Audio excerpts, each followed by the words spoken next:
নমস্কার, আমি দেবজ্যোতি কুচবিহার থেকে। আর আপনারা দেখছেন রান্তুর ছাদ বাগান। প্রতিদিনের মতো আজও আমি আপনাদের সামনে একটি ভিডিও নিয়ে এসেছি।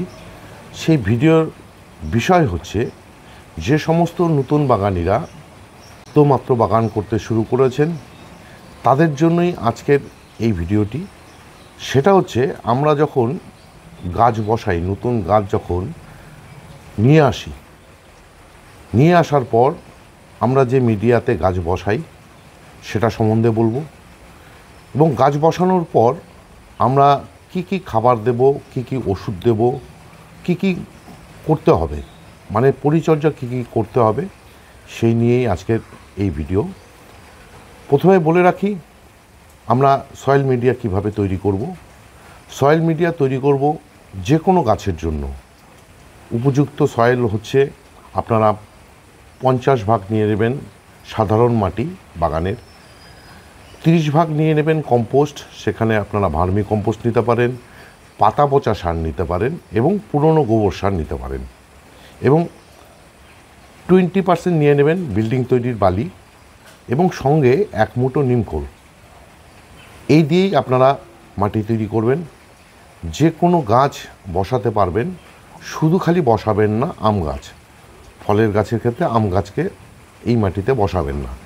তার ভিডিও আমার দেওয়া আছে চ্যানেলে, আম গাছের মিডিয়া কি হয় তার উপরে।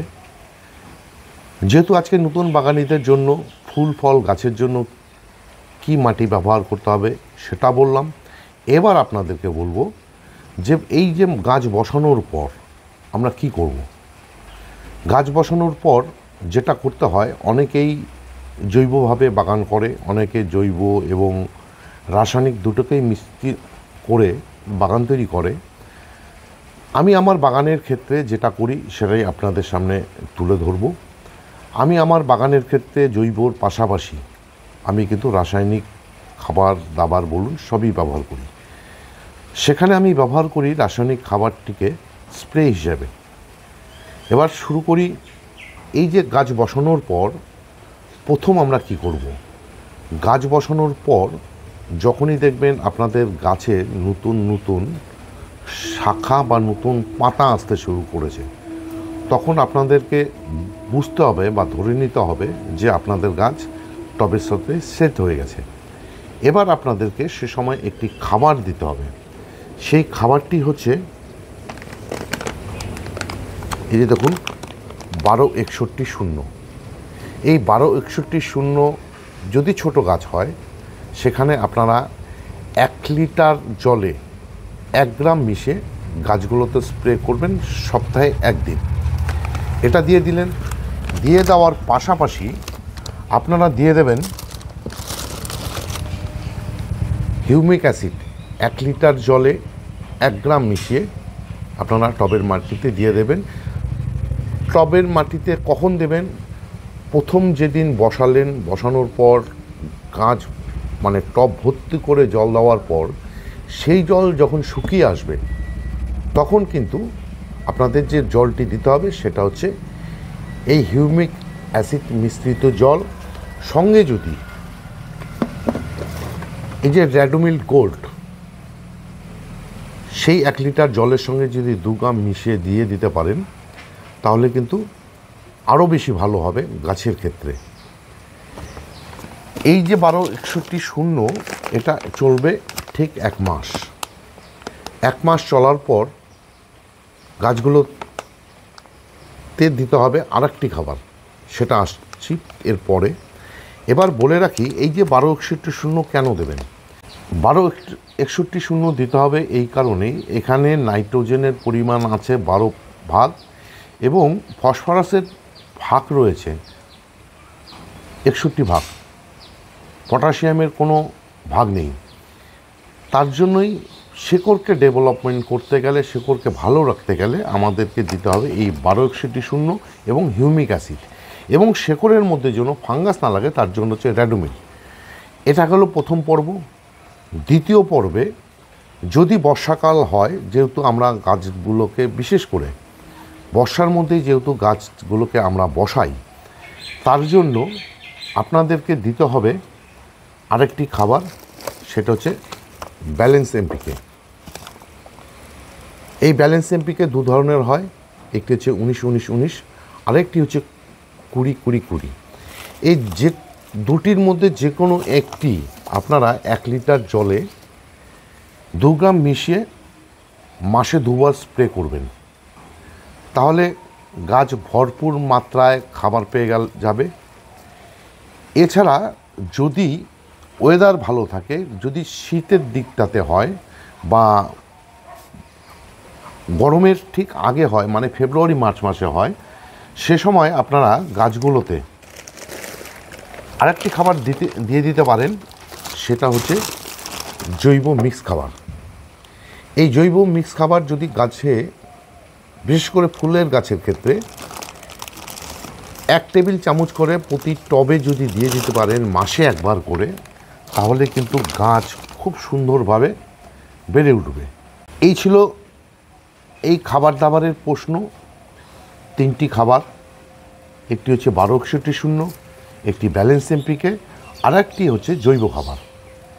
এবার গাছ যখন বড় হয়ে গেল, গাছ যখন ফুল আসার সময় হয়ে যাবে, সে সময় আপনারা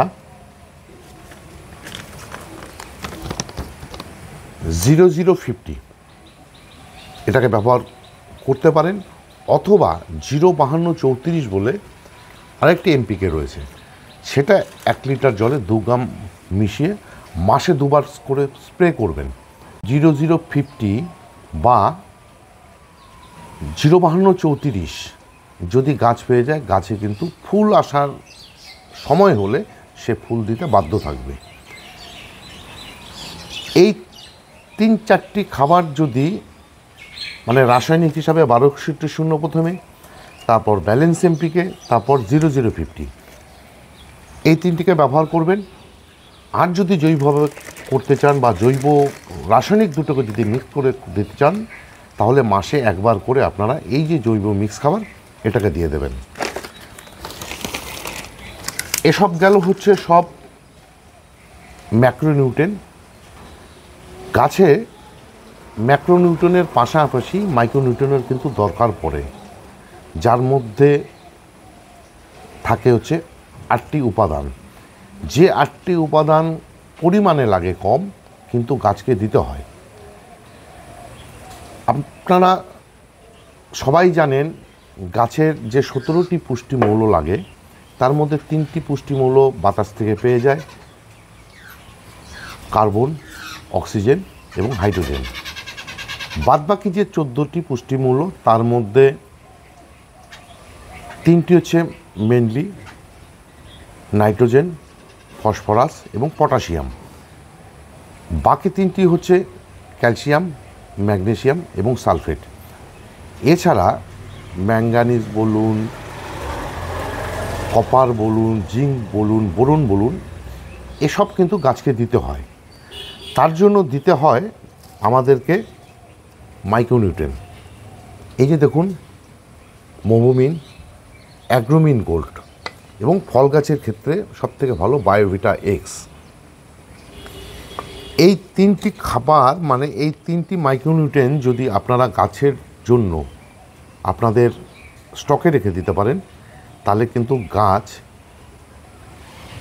মাইক্রোনিউট্রেনের অভাবে ভুগবে না, তার ক্যালসিয়ামের অভাব হবে না, তার বোরনের অভাব হবে না, তার জিঙ্কের অভাব হবে না, এসব কিন্তু হবে না। এছাড়া এই যে খাবার দাবার দেওয়ার পাশাপাশি আমি এখানে আরেকটা জিনিস দেখাতে আপনাদেরকে ভুলে গেছি, সেটা হচ্ছে ম্যাগনেসিয়াম সালফেট।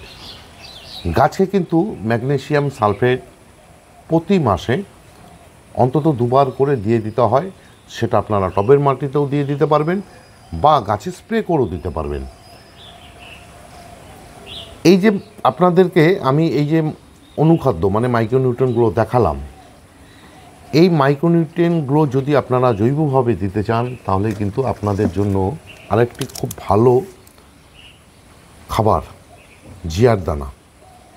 এই জিয়ার দানা আপনারা প্রতি মাসে যদি 1 চামচ করে প্রতিটি গাছের গোড়ায়, সে ফল হোক, ফুল হোক, সমস্ত গাছে আপনারা যদি মাসে একবার করে দিয়ে দিতে পারেন, তাহলে আপনাদের কিন্তু গাছে যে মাইক্রোনিউট্রিয়েন্টের অভাব সেটা কিন্তু হবে না। প্লাস গাছ বিভিন্ন ধরনের এই যে 14টি পুষ্টিমূল্য, এই 14টি পুষ্টিমূল্য কিন্তু এই জিআর দানমনে বর্তমান। সুতরাং এটাকেও দিতে পারেন জৈবভাবে। এছাড়া এতক্ষণ ধরা যে আপনাদেরকে আমি এই যে মাইক্রোনিউট্রিয়েন্টগুলোর কথা বললাম, এই সমস্ত মাইক্রোনিউট্রিয়েন্ট কিন্তু আপনাদেরকে ব্যবহার করতে হবে, বিশেষ করে এই মোভমিন এবং অ্যাগ্রোমিন গোল্ড। এটাকে আপনারা ব্যবহার করবেন ফুল গাছের ক্ষেত্রে, এবং ফল গাছের ক্ষেত্রে ব্যবহার করবেন হচ্ছে বায়োভিটা এক্স।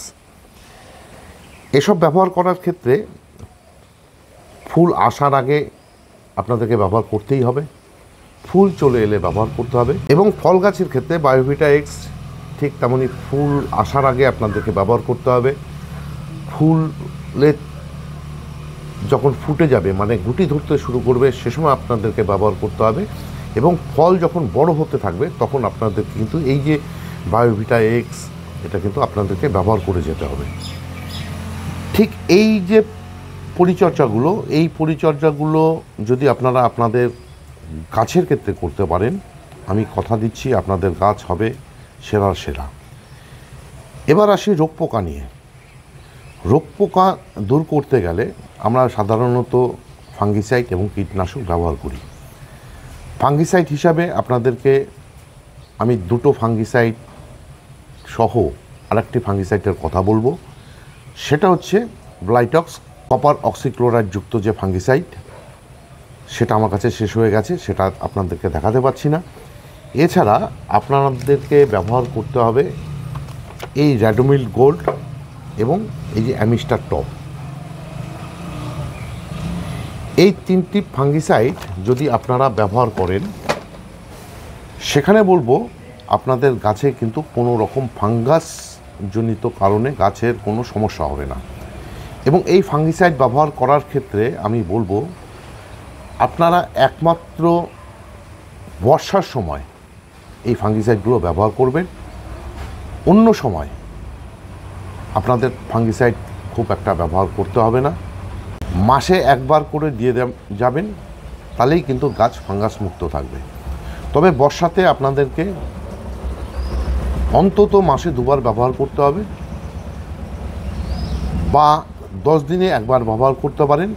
এবং ব্যবহার করার ক্ষেত্রে আমি বলবো এই যে র্যাডোমিল গোল্ড, অ্যামিস্টার টপ, ব্লাইটক্স আপনারা কিন্তু ঘুরিয়ে ফিরিয়ে ব্যবহার করবেন, তাহলে গাছের কোনো রকম যে সমস্যা, বিভিন্ন রোগ, সেসব কিন্তু আসবে না। এছাড়া পোকামাকড়ের জন্য গাছে যেমন জবা গাছে মিলিবাগ লেগে থাকে, অন্যান্য গাছে লাদা পোকা বলুন, জাপ পোকা বলুন, সাদামাছি বলুন, বিভিন্ন ধরনের পোকা লেগে থাকে। সমস্ত পোকা নিধনের জন্য আপনারা 3টি কীটনাশক, শুধু 3টি কীটনাশক ব্যবহার করবেন।